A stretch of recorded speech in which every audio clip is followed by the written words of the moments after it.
देखिए, आज हम शुरू कर रहे हैं अपना काइनेमेटिक्स। फिजिक्स की एक तरह से स्टार्टिंग यूनिट है।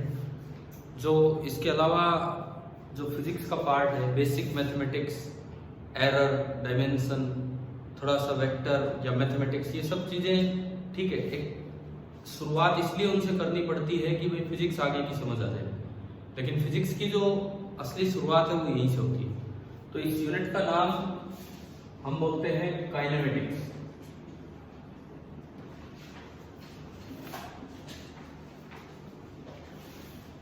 काइनेमेटिक्स का मतलब क्या है?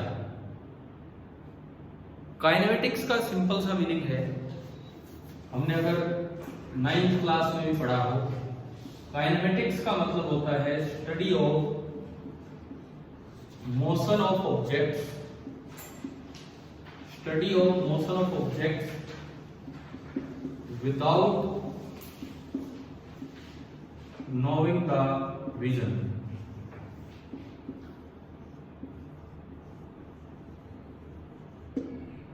बिना कारण जाने कोई चीज चल रही है तो क्यों चल रही है उससे मुझे मतलब नहीं, कितना चली, किस स्पीड से चली, कब रुकी, क्यों रुकी, उससे मतलब नहीं, लेकिन कब रुकी, इन चीजों से मतलब है। तो ये सारी की सारी जो चीजें हैं ये हम कहाँ पढ़ेंगे अपने इस यूनिट में।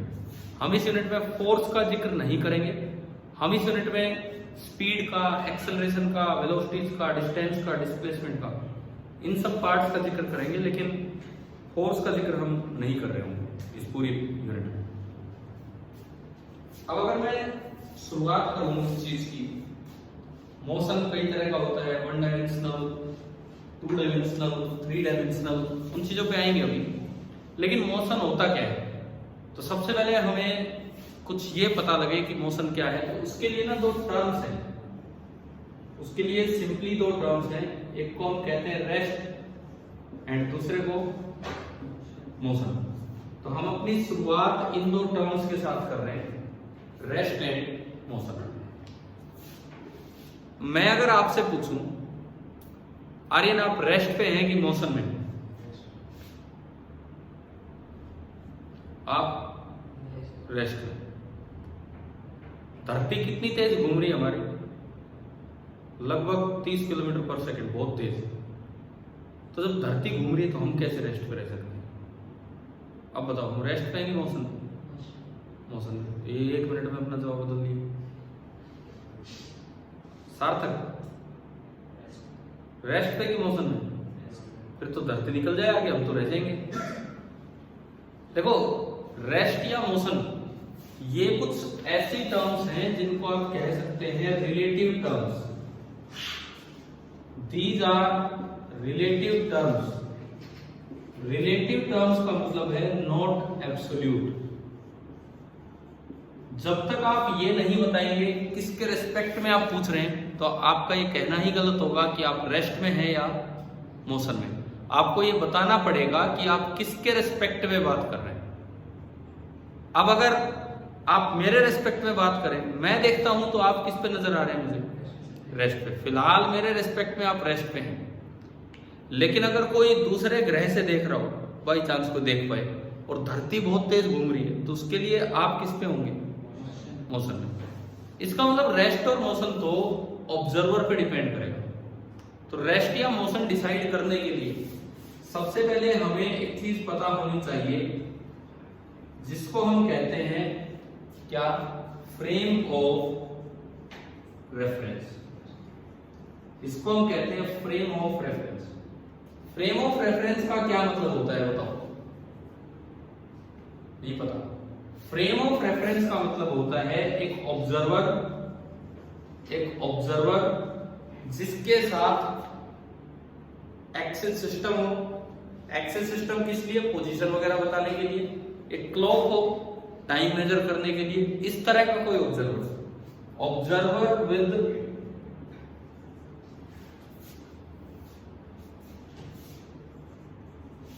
An axis system.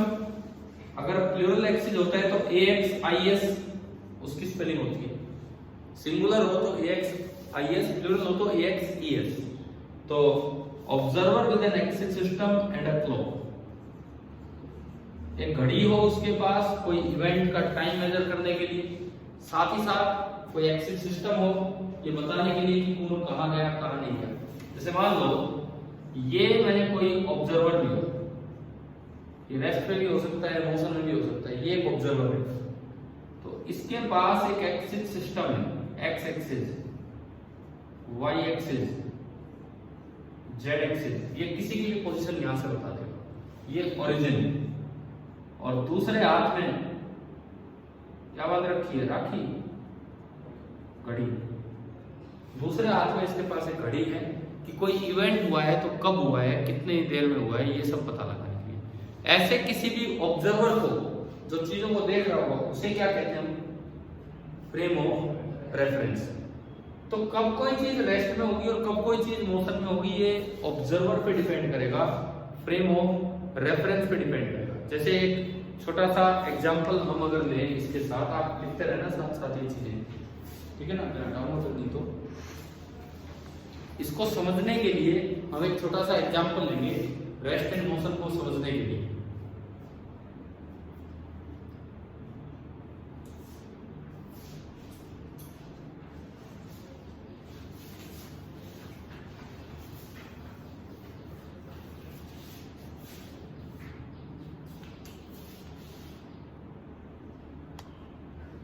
मैं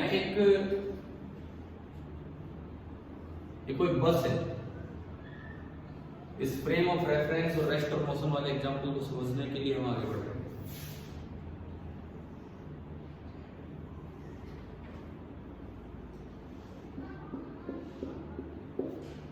ये कोई भी एक बस है, बस में, बस के बाहर रोड पे ये कोई आदमी ग्राउंड पे खड़ा है एंड दिस इज ए,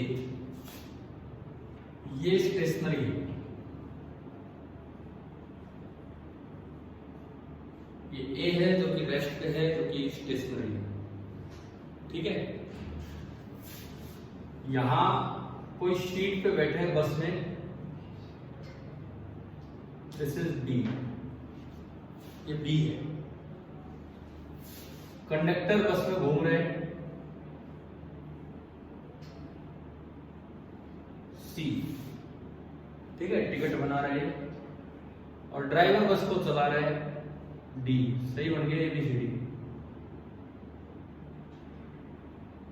ठीक है भाई। ये ड्राइवर अपने बस को चलाई जा रहे हैं, 4 आदमी हमें नजर आ रहे हैं, बस आगे मोशन में है और कंडक्टर बस के अंदर मोशन में है, ठीक है ना। बस आगे जा रही है और कंडक्टर बस के अंदर जा रही है। अब अगर आपसे पूछा जाए कि जैसे मैं ड्राइवर को ऑब्जर्व करूं, मैं अगर इस ड्राइवर को ऑब्जर्व करूं डी को, तो ऑब्जर्व करने के लिए मैंने 2 ऑब्जर्वर लिए, 2 रेफरेंस फ्रेम, कंडक्टर को छोड़ो, मैंने एक ऑब्जर्वर लिया, एक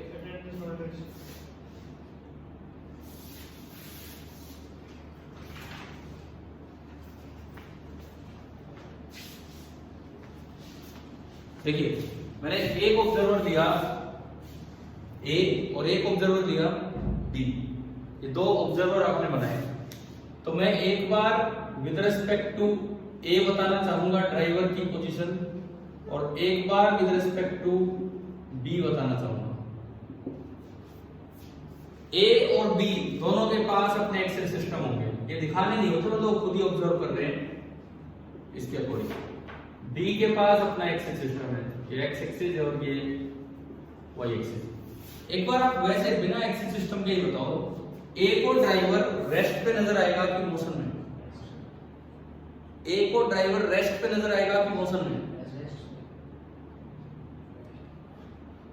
ए को ड्राइवर रेस्ट पे नजर आएगा कि मोशन में? भाई गाड़ी ये आगे चल रही है, गाड़ी आगे जा रही है, ए यहां रुका हुआ है, ए डी को देख रहा है, ए को ड्राइवर रेस्ट पे नजर आएगा कि मोशन में?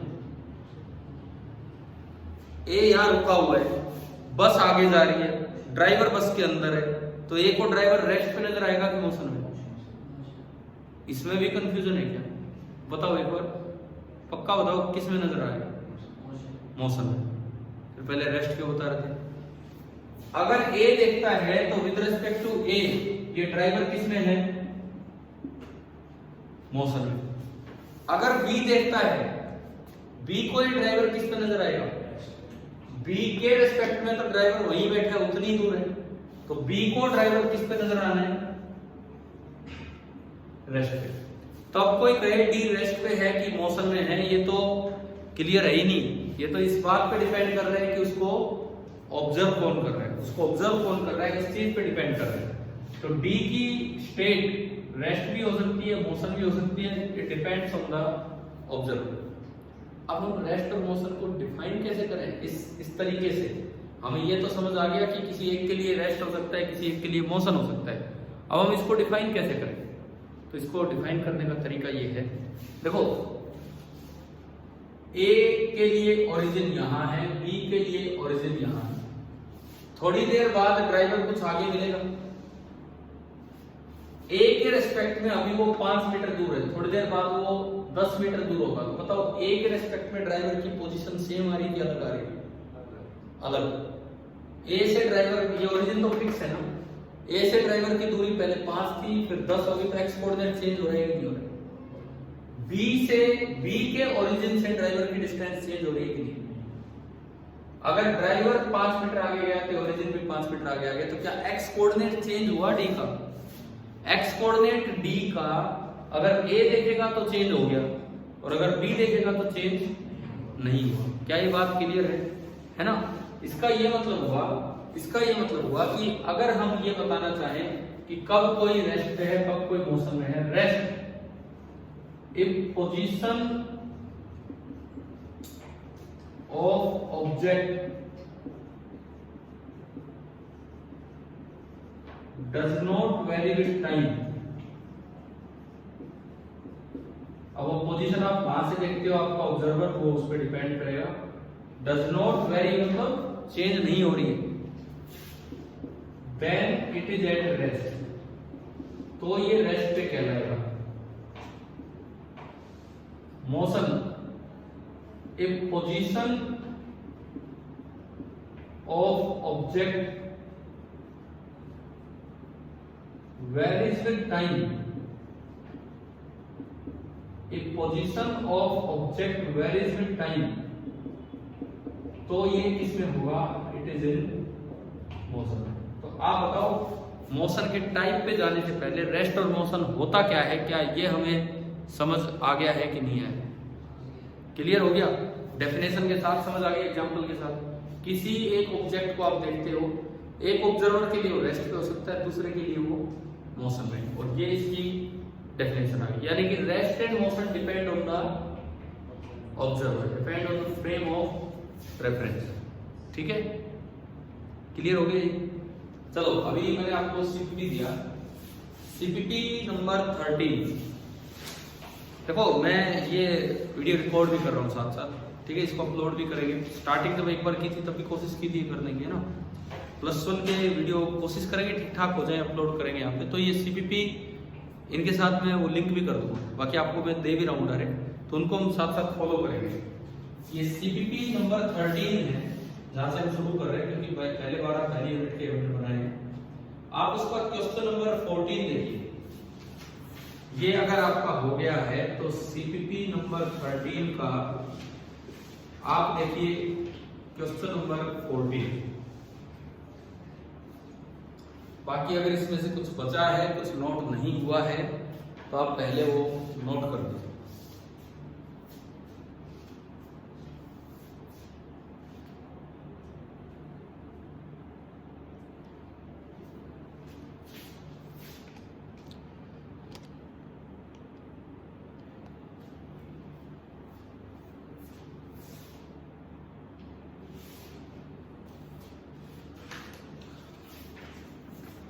सीपीपी 13 क्वेश्चन नंबर 14 पढ़ लिया आपने? देखो, you are sitting in a train travelling from Mahendragarh to Rewari. Question number 14 में लिखता है कि आप एक ट्रेन में बैठे हैं और वो ट्रेन कहाँ से कहाँ जा रही है, महेंद्रगढ़ से रेवाड़ी। हम तो अपने आसपास की बात कर रहे हैं ना। अब उसमें आगे लिखा गया है यू आर सेइंग दैट। आपने अगर ट्रेन में बैठे इंसानों की बात कभी सुनी हो, पूछते हैं भाई क्या आ गया, इस तरह से पूछते भाई क्या आ गया। तो इसमें लिखा है कि कनीना खास इज कमिंग। कनीना स्टेशन का नाम क्या है, कभी रेलवे स्टेशन गए हो तो कनीना खास लिखा रहता है, पता नहीं क्यों वहां लिखा रहता है कनीना खास। ये कह रहा है कि कनीना खास इज कमिंग एंड घोड़ा इज ऑलरेडी पास्ट। कोई महेंद्रगढ़ से रेवाड़ी आ रहा है ट्रेन में, किसी ने पूछा भाई क्या आ गया, तो इसने जवाब दिया बोले घोड़ा तो जा चुका और कनीना आने वाला है। तो स्टेशन चल रहे हैं कि ट्रेन, स्टेशन चल रहे हैं कि ट्रेन चल रही है। फिर ये ऐसे क्यों बोल रहे हैं, ये तो कह रहे हैं, ये तो ऐसे कह रहे थे जैसे ट्रेन तो रोक दी, बोले घोड़ा तो जा लिया और कनीना आने वाला है। एक दिन मैंने एक बच्चे से ऐसे ही पूछा, छोटे बच्चे से, यही सब जो हम पढ़ा रहे थे। मैंने कहा हवाई जहाज कैसे एक जगह से दूसरी जगह जाती है जबकि अर्थ भी मूव कर रही है। तो उसने तो तगड़ा ही एक लॉजिक लगाया, बोले सर बड़ा आसान है, जैसे दिल्ली टू मुंबई जाना हो तो दिल्ली इंदिरा गांधी एयरपोर्ट पे वो पायलट हवाई जहाज को ऊपर उठा लेता है। तो मैंने फिर क्या होता है, बोला सर वो इंजन बंद कर देता है वहां जाके दिल्ली के ऊपर। फिर मैंने कहा मुंबई कैसे पहुंचेगी, अरे बोल धरती घूम रही है, जब थोड़ी देर में मुंबई उसके नीचे आता है तो वो हवाई जहाज को नीचे रख देता है। ये तो भाई तगड़ा लॉजिक लगा दिया है ना। तो उसने भी वही कह दिया, बोले दिल्ली तो निकल ली और कौन आने वाला है, मुंबई आने वाला है, आगे तो रख दिया। चलो वो बच्चे की सोच थी जो भी थी। एक बार मैं मेरे बेटे के साथ रेवाड़ी जा रहा था ट्रेन में, अब तो 7-8 साल का है, जब 2-3 साल का था, 3 साल का। तो देखो उसके रोडवेज बस, हरियाणा रोडवेज, तो वो खिड़की उसके यहाँ तक थी। तो वो जब खिड़की से बाहर देख रहा था तो उसने अनजाने में ये कहा, जबकि हमें तो पता है, उसने कहा बोले पेड़ इतनी तेज क्यों भाग रहे हैं पीछे। ये तो रियल घटना है, उसने बोलती बोले पेड़ इतनी तेज पीछे क्यों जा रहे हैं, क्या पेड़ जा रहे होते हैं क्या। फिर वो झूठ बोल रहे हैं, बच्चा तो झूठ नहीं बोलता है, उसके रेस्पेक्ट में तो कौन मूव कर रहा है, पेड़ ही कर रहे हैं ना, तो वो तो सही बोल रहे हैं ना अपने लिए। क्लियर है, हमें पता है क्या हो रहा है क्या नहीं, मतलब हम अर्थ के रेस्पेक्ट की बात कर रहे होते हैं। हमसे कोई पूछे पेड़ रेस्ट पे कि मोशन में, हम क्या जवाब दे देते हैं, रेस्ट पे। इसका मतलब जब तक फ्रेम ना बताया गया हो, आप ये मानो कि आप ग्राउंड के रेस्पेक्ट में बता रहे हैं। इसका मतलब ये चीज आप बिल्कुल दिमाग में रखो कि अनलेस स्टेटेड अदरवाइज, जब तक कुछ और नहीं बताया गया है, take the ground as reference frame. जब तक कुछ और नहीं बताया गया है तो आप ग्राउंड को ही क्या मान के चलेंगे, रेफरेंस फ्रेम लेके चलेंगे, क्योंकि हम तो ग्राउंड के रिस्पेक्ट में बात कर रहे हैं। ठीक है, अब मैं आता हूँ इस पे क्वेश्चन नंबर जो भी है आपका, question number 14, CPP number 13, question number 14। भाई देखो हमने एक शुरुआत की है मोशन वाले चैप्टर से, काइनेमेटिक्स से, तो अभी वो आफत नहीं रहेगी। पहली यूनिट के चक्कर में अभी बड़ी आफत हो जाती है, तो कोई बात नहीं, लेट हो गए थोड़ा स्टार्ट करने में, बट मोशन से कर लेते हैं। फिजिक्स धीरे धीरे सीखोगे तो अच्छी समझ पाओगे, एकदम फास्ट कर दोगे तो टॉपिक करते रह जाओगे, टॉपिक न्यूमेरिकल, फिजिक्स का समझना मुश्किल हो जाएगा आपके लिए। ठीक है, रेस्ट एंड मोशन क्या होता है इन एग्जांपल से समझ आ रहा है आपको, क्लियर हो रहा है सभी को। चलिए अब ये बताओ, इस क्वेश्चन की लाइन हम पढ़ते हैं। You are sitting in a train travelling from Mahendragarh to Rewari. आप यहीं के बच्चे हो तो आपको पता है महेंद्रगढ़ से रेवाड़ी जब जाते हैं पहला स्टॉप भूचावास आता है। कभी आए हो ट्रेन में? नहीं। अगला स्टॉप बूढ़ा आता है। क्या एरोप्लेन में आते हो महेंद्रगढ़ से? बस में, गाड़ी में, इस तरह आते हो, ट्रेन में कभी नहीं चले, कोई बात नहीं। तो ये कह रहा है बूढ़ा तो निकल चुका है, बूढ़ा तो जा दिया, और अब कौन आ रहा है? कनीना आने वाला है। तो ये कहना चाह रहे हैं कि झूठ तो बोल नहीं रहे। और आपने सुना होगा लोग बसेस में भी बात तो इसी तरह से करते हैं। ठीक है, what is the frame of reference in your sentence. आप ये जो सेंटेंसेस ले रहे हैं इसमें आपका फ्रेम ऑफ रेफरेंस क्या है ये आपको बताना है। पहला ग्राउंड फ्रेम, ग्राउंड के रेस्पेक्ट में आप बोल रहे हैं क्या? क्या ग्राउंड के रेस्पेक्ट में कनीना और घोड़ा चल रहे हैं क्या? ग्राउंड के रेस्पेक्ट में, ग्राउंड के रेस्पेक्ट में तो स्टेशन, शहर किस पे हैं? रेस्ट पे। क्लियर है? गलत। दूसरा ट्रेन फ्रेम, क्या ट्रेन के रेस्पेक्ट में ग्राउंड चल रहा है? ट्रेन के रेस्पेक्ट में स्टेशन चल रहा है कि नहीं? बताओ, ट्रेन के रेस्पेक्ट में स्टेशन चल रहा है कि नहीं चल रहा है?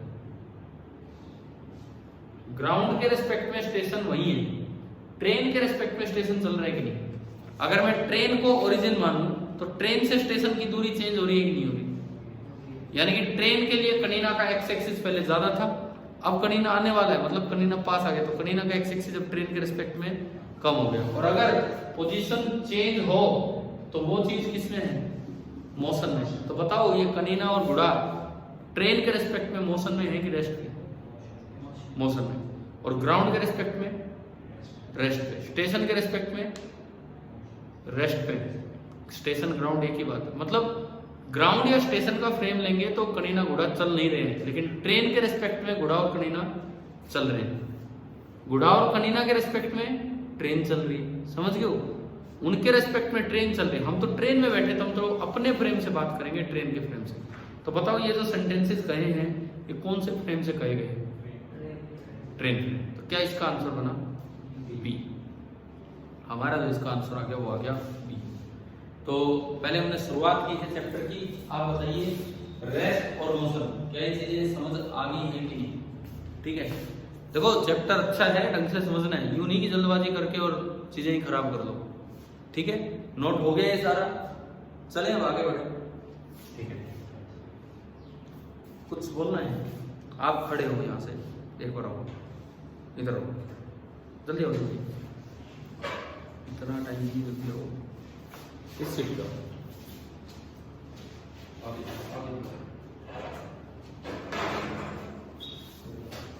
आप खड़े हो, सेकेंड आप खड़े हो उधर, बस बस बस बस बस बस, हाँ।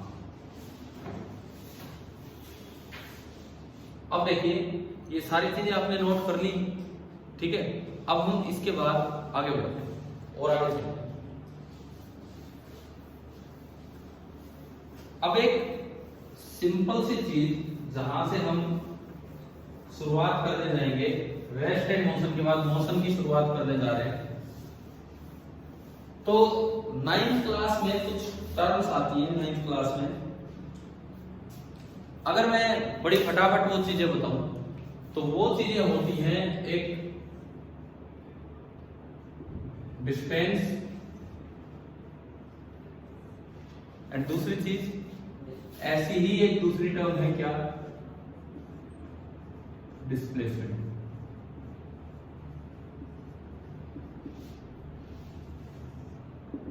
डिस्टेंस एंड डिस्प्लेसमेंट, हमें फर्क का अंदाजा है क्या इनमें।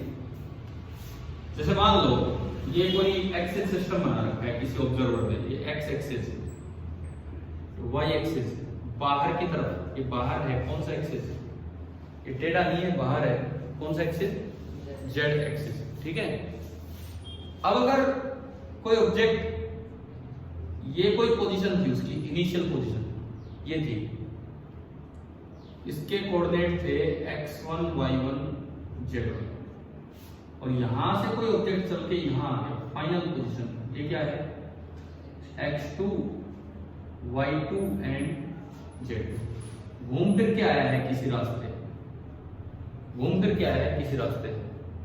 तो डिस्टेंस का तो मतलब है जिस रास्ते पे चल के आया है उसकी एक्चुअल पाथ लेंथ। ये जो डिस्टेंस होता है, डिस्टेंस ये तो आपका क्या होता है,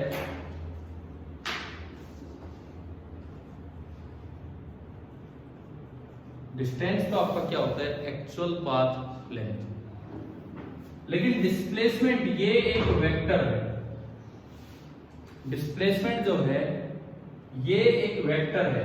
थोड़ी सी तो हमें वेक्टर की जानकारी होगी, अभी हम समझते हैं। एक्चुअल पाथ लेंथ तो क्या है, स्केलर क्वांटिटी, जबकि डिस्प्लेसमेंट जो है वो एक वेक्टर क्वांटिटी है। कैसी क्वांटिटी है, कैसा वेक्टर है, ये कौन सा वेक्टर है, इसको कहते हैं पोजीशन वेक्टर, पीडीवी लिख देते हैं शॉर्ट में, position vector of final point with respect to, किसके रिस्पेक्ट में, इनिशियल पॉइंट के रिस्पेक्ट में। Position vector of final point with respect to initial point. मतलब आप अगर इसको यूं ज्वाइन करते हो, ये आपका कौन सा पॉइंट था? Initial point. ये आपका कौन सा पॉइंट था? Final point. इनिशियल से फाइनल को आप ज्वाइन करते हो और एरो फाइनल की तरफ लगा दो, तो ये जो आपका वेक्टर है इसको क्या कहेंगे हम? Displacement vector. मैं अगर इसको ए नाम लूं, इस पॉइंट को बी नाम लूं, तो ये जो आपका वेक्टर है this is A B vector, A B vector. ठीक है। अगर आप वेक्टर नोटेशन में इन चीजों को लिखना चाहेंगे तो उसका तरीका ये होता है, सबसे पहले इनिशियल पॉइंट का पोजीशन वेक्टर बना लो। उसका तरीका होता है ओरिजिन से इनिशियल पॉइंट को ज्वाइन कीजिए, उसे मैं स्मॉल आर आई से डिनोट करूंगा। एक आप ओरिजिन से फाइनल पॉइंट का पोजीशन वेक्टर बना लो, ये एरो इधर लगा के, इसको हम किससे डिनोट करेंगे? आर के साथ क्या लिख दिया? F, F for final. ये बनाने का क्या तरीका होता है? आर इनिशियल, ये कोऑर्डिनेट दे रखे हैं x1 y1 z1, तो आर इनिशियल होता है x1 i cap plus y1 j cap plus z। क्या हम ये जानते हैं क्या i j का क्या मतलब है? i कैप का मतलब होता है unit vector along x axis या direction of x axis, j cap होती है direction along y axis and k cap होती है डायरेक्शन अलोंग z एक्सिस। किसी भी पॉइंट की अगर पोजीशन है x1 y1 z1, तो जो उसको ओरिजिन से सीधा ज्वाइन करने वाला जो वेक्टर बनता है उस वेक्टर का नाम होता है r1 या ri, वो बनेगा x1 इंटू आई कैप प्लस y1 इंटू जे कैप प्लस z1 इंटू के कैप। क्लियर? ऐसे बताओ r फाइनल क्या बनेगा? r फाइनल हमने इसके कोऑर्डिनेट देखे, डायरेक्ट बनेगा क्या? x2 i cap plus y2 j cap, ये कोऑर्डिनेट y है, z2 k कैप। अब ये जो डिस्प्लेसमेंट वेक्टर है AB, AB का तरीका होता है इनिशियल से फाइनल को अगर आप सीधा ज्वाइन कर रहे हो तो position vector of final point minus position vector of initial point, position vector of final point minus position vector of initial point. जब आप इसको घटाओगे, i में से i घटा दो, x2 माइनस x1 इंटू आई कैप, j में j घटा दो, y2 माइनस y1 इंटू जे कैप, और k में k घटा दो, z2 माइनस z1 इंटू के कैप। ये वेक्टर नोटेशन में डिस्प्लेसमेंट वेक्टर को लिखने का तरीका होता है। अगर आपको डिस्प्लेसमेंट का मैग्नीट्यूड चाहिए, AB की लंबाई चाहिए, डिस्प्लेसमेंट का अगर आपको मैग्नीट्यूड चाहिए तो उसका तरीका वेक्टर में हम सीखते हैं, आई कैप के साथ जो भी लिखा है उसका स्क्वायर, ये वेक्टर में सिखाया जाता है, प्लस जे कैप के साथ जो भी लिखा है उसका स्क्वायर, प्लस के कैप के साथ जो भी लिखा है उसका स्क्वायर। ये होता है डिस्प्लेसमेंट। क्या आप इस रास्ते आए थे क्या? क्या आप इस रास्ते आए थे? नहीं, हमारा पाथ तो ये है, लेकिन डिस्प्लेसमेंट लिखने के लिए हमें सीधा जाना पड़ेगा। चाहे आप किसी रास्ते आए हो, चाहे आप और तीसरे रास्ते आ गए हो, लेकिन डिस्प्लेसमेंट हर बार क्या रहेगा? सेम। जब तक इनिशियल और फाइनल पोजीशन सेम रहेंगी, डिस्प्लेसमेंट क्या रहेगा? बिल्कुल सेम रहेगा। क्लियर है? इनिशियल और फाइनल पोजीशन जब तक सेम रहने वाली है, डिस्प्लेसमेंट बिल्कुल ही सेम रहेगा। क्लियर हो गया है कि नहीं? ये चीज है ना। क्या डिस्टेंस बड़ा होगा या डिस्प्लेसमेंट बड़ा होगा? ये बताओ। डिस्टेंस बराबर हो सकते हैं? हो सकते हैं अगर आपने रास्ता ही ये चुन लिया है। अगर आप इसी रास्ते पे गए तो जो डिस्प्लेसमेंट है वही डिस्टेंस है। अगर आप किसी और रास्ते से गए तो डिस्टेंस हमेशा डिस्प्लेसमेंट से बड़ा होगा, है ना। इसका मतलब हमारे पास एक ये रिजल्ट की तरह लिखा जाता है कि डिस्टेंस इज ग्रेटर देन और इक्वल टू डिस्प्लेसमेंट या क्योंकि डिस्प्लेसमेंट एक वेक्टर है तो आप उस पर मोड भी लगा सकते हो। डिस्टेंस इज ग्रेटर देन और equal to mod of displacement.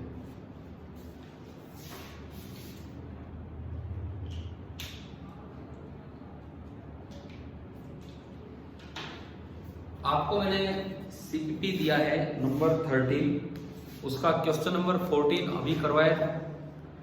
अब आप उस पे डिस्टेंस और डिस्प्लेसमेंट को समझने के लिए सीपीपी नंबर 13 में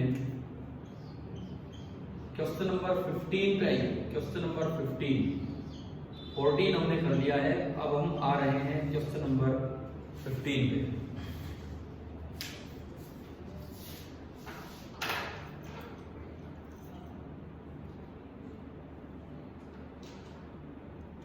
पढ़ लो ना।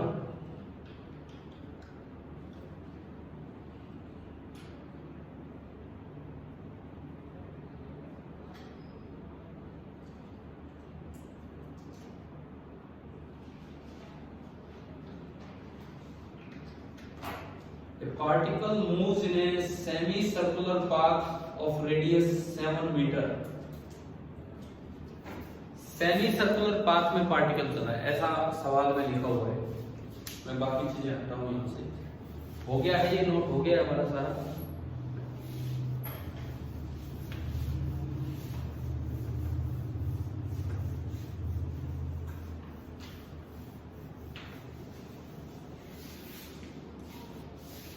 इसमें दिया है कि पार्टिकल एक सेमी सर्कुलर पाथ में चला, ऐसे किसी पाथ में चला। तो सेमी सर्कल में चलेगा तो यूं गया होगा, ये इनिशियल पोजीशन और ये फाइनल पोजीशन। कितना रेडियस है इस पाथ का? जो रेडियस है, रेडियस दैट इज 7 मीटर। आपसे पूछा गया है calculate the distance travelled and the displacement. तो डिस्टेंस तो ये बनेगी एक्चुअल लेंथ कितनी है, क्या फॉर्मूला होता है इसका? पूरा अगर सर्कल होता तो 2 पाई आर, ये आधा सर्कल है तो डिस्टेंस कितना? पाई हमने याद किया है 22 बाई और इनटू 7 मीटर। 7 से 7 कटा, क्या आ गया डिस्टेंस? 22 मीटर आ गया समझ। डिस्प्लेसमेंट डायरेक्ट आप गए नहीं आप इस रास्ते, लेकिन आप डायरेक्ट इनिशियल से फाइनल को ज्वाइन करो और फाइनल की तरफ एरो लगा दो।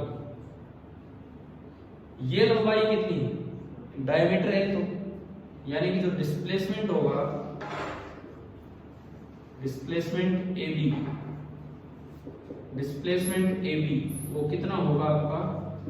40। मुझे लगता है 9th क्लास में भी किए होते हैं ऐसे सवाल शायद, है ना?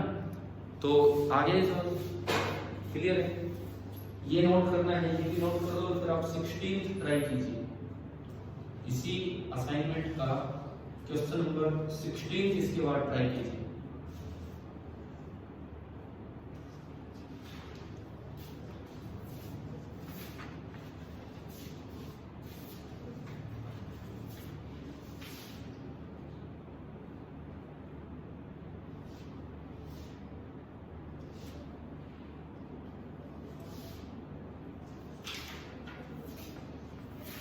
ये जो सीपीपीज रहेंगे, आप हो सके तो कॉपी में अटैच कर लो इनको पेज की तरह, सिंपल पेज की तरह चिपका लिया करो, पेज की तरह लगा के ना, तो ये क्या रहेगा आपके पास परमानेंट रहेंगे। नहीं तो फिर कहीं के कहीं वो होते रहेंगे, क्वेश्चन नहीं निकलेंगे।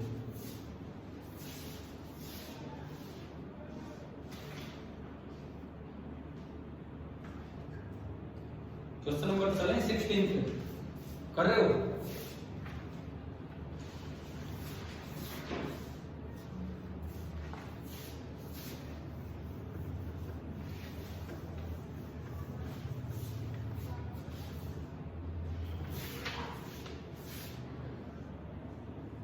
CPP number 13 question number 16। अब हम इस पे चलते हैं। 48 एंड 36 बाकी बच्चे भी देखिए क्या आ रहा है क्या नहीं आ रहा है। कार का कुछ या जो भी कार है, पहले यूं गई, फिर ये यूं गई, फिर ये यूं गई और फिर ये यूं गई। ये कार यहां से चली पी से, पहली लेंथ है ए आपको क्वेश्चन में दिया है कितना 7 मीटर, आगे डायमीटर है 2r और इस सर्कल का जो r है r वो कितना दिया है, दे रखा है 11/5 मीटर, डायमीटर है ना 2r, तो रेडियस r ये दे रखा है इन्होंने। उसके बाद चला b कितना है 8 मीटर है ना। उसके बाद ये कहते हैं 4r का मतलब है कि इसका रेडियस है 2r, डायमीटर कितना दिखा रखा उन्होंने 4r, तो रेडियस कितना है 2r और r है 11/पाई, तो 2r हो गया 22/पाई मीटर, है ना भाई। आ गया समझ। पहली बात तो क्या डायग्राम हमें पहचान में आ गया है कि नहीं। कार P से स्टार्ट हुई और कार R पे आके रुकी, तो इन्होंने कहा है कि डिस्टेंस निकालो और डिस्प्लेसमेंट निकालो। पहले तो आप आओ डिस्टेंस निकालो, सारी पाथ लेंथ जोड़ते चलो।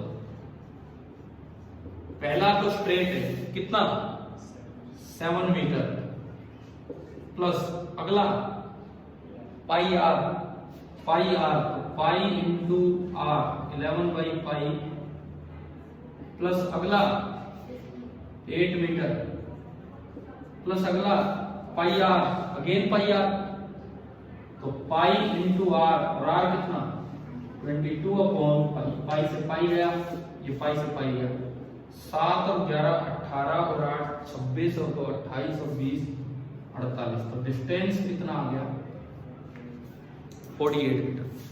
समझ आ गया सभी को डिस्टेंस, क्लियर है। डिस्टेंस आपका आया 48 मीटर। अब बात करता है डिस्प्लेसमेंट की, तो डिस्प्लेसमेंट के लिए तो आपको डायरेक्ट यहां से और यहां देखना होगा। तो अब मैं लिखूं इसका डिस्प्लेसमेंट,